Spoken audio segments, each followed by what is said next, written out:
This is Big Ideas from the ABC. Our first speaker for the motion is Uthman Badar. He's a student of Arabic and Islamic sciences as well as a PhD candidate in economics at the University of Western Sydney.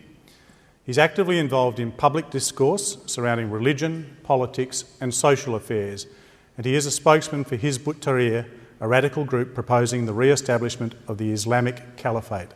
Would you please welcome him as he puts his proposition for the motion that God and his prophets should be protected from insult.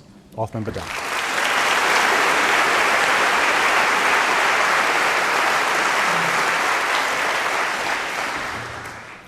Good afternoon, ladies and gentlemen. Chair, Opposition. I begin in the name of Allah, in the name of God, most gracious, most merciful. God and his prophets should be protected from insult. This proposition, indeed, this entire debate, is built on the premise of free speech, on the understanding that free speech is the starting point and that what remains is to debate its limits. But I reject this premise.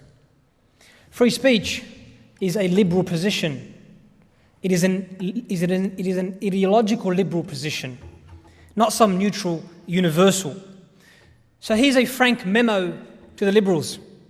Enough of the self-indulgence. You don't represent the default position. Billions of people around the world are not liberals. Stop feigning universality. Don't drop the pretense and let's have an honest discussion.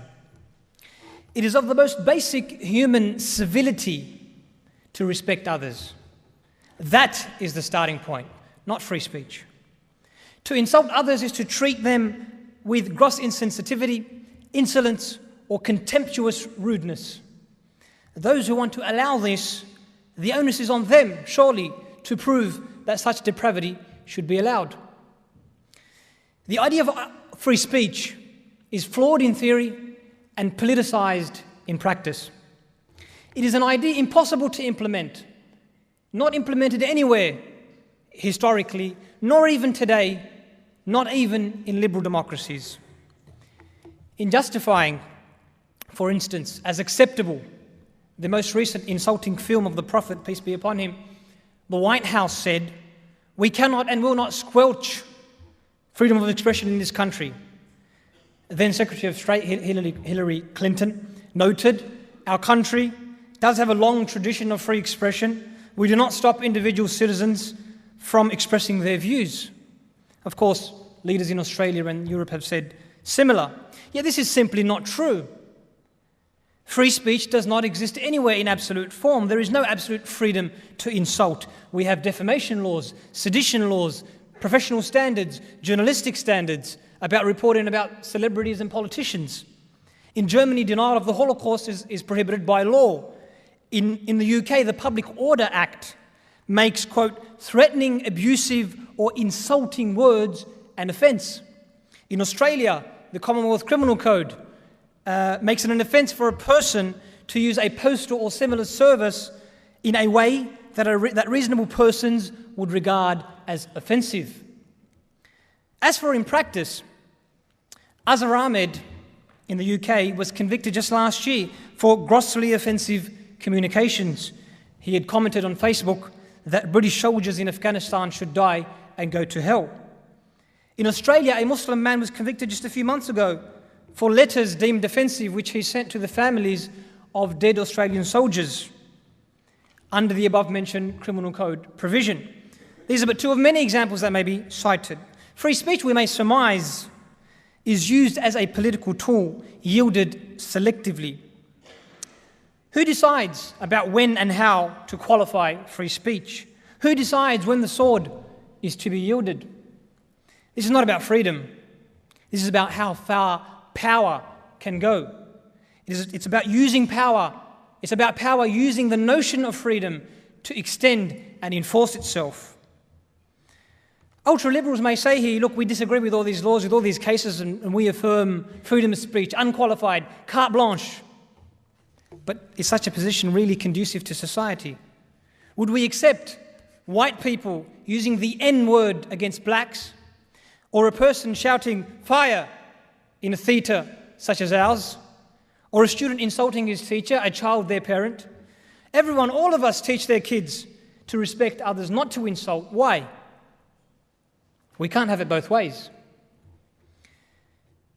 Some forget perhaps that even in the Western tradition, free speech was upheld as a most basic value for specific ends, to allow profession of ideas, inquiry into truths, and the ability to account government. Does any of these noble ends, all of which Islam demands, I hasten to add, require the freedom to insult? Or does insult, in fact, defeat their very purpose? This is not about free speech, nor is it about just insults. Let's be honest, let's be very honest with each other. The reason this debate is taking place is because secular liberalism imposed itself on both East and West by stealth. It dominated not by the strength of its values, but by the strength of its militaries. The Muslim world resisted and continues to do so. Unlike Christianity and Judaism, which crumbled under the force of secularism, Islam did not. Lands were divided and colonized, conquered and exploited. The Islamic State, the Caliphate, was dismantled, but the Islamic mind remained, so the resistance remained. It is the quest to break this resistance in which these insults come.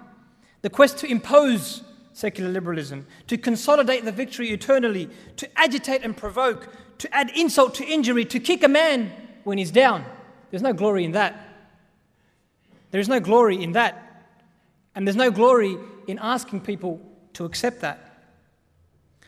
The free world seeks to dominate and impose, to extend its power, exploit others, and perpetuate its military, political, and epistemic violence, perpetuating Orientalist fantasies about Muslims being prone to violence, backward, unable to manage themselves in order to justify intervention. From propping up dictators like Mubarak and King Abdullah, to destroying entire countries through war and invasion, Iraq, Afghanistan, to unmanned drones killing little girls by bombing their homes on top of them, and on and on. Is the Western world really in a position to lecture others about violence or about values? Really? It is this broader context of provocation in which global Muslim reaction to insults come. It is here that our focus should be. As for critique, as apart from insult, then bring it on, honestly. Let me be very clear that stifling of serious debate is unacceptable. It's unacceptable in Islam. Critique of any ideas or beliefs is kosher. It's halal. It's allowed. Insults of any beliefs or people is not. Critique Islam all you want. Write in intellectual tones about why it is not the truth, about why the Prophet is not a prophet, etc., etc. Such books fill the bookstores in the West as it is. Go to one of your local best-selling bookstores and you'll see these books. None of them have ever resulted in a riot. But to mock, to denigrate, to provoke, to agitate, that is something else. And that is unacceptable. For all people have red lines. All worldviews and cultures are sensitive with respect to what they hold dear. In Australian culture, for instance, Jesus, peace be upon him, may have become fair game, but the Anzacs are not. Modernity did not do away with sanctities, it merely shifted them from the religious to the worldly. To conclude, insult is not an acceptable mode of interaction for mature, self-respecting people. It is the modus operandi of the pseudo-intellectual with nothing to offer, no intent to engage, only projecting their own insecurities onto others. Insult offers nothing to society except hate and divisiveness. It is not required for the pursuit of truth, for open inquiry, for accounting governments, and nor does it allow for a cohesive society. It is unacceptable. All beliefs and sanctities, all should be protected from insult, including that which is most sacred to billions around the world, God and His prophets, peace be upon them all. This should be done in our present context by the elevation of values, not the imposition of law. Let me be clear about that. You cannot regulate civility. You cannot force people to be respectful. This is about elevating the human condition, reviving the sacred and the most basic of human decency, excavated by secular liberalism in the most hideous of ways. The fact that we're even still having this debate, to be entirely frank, is the ultimate insult. Thank you.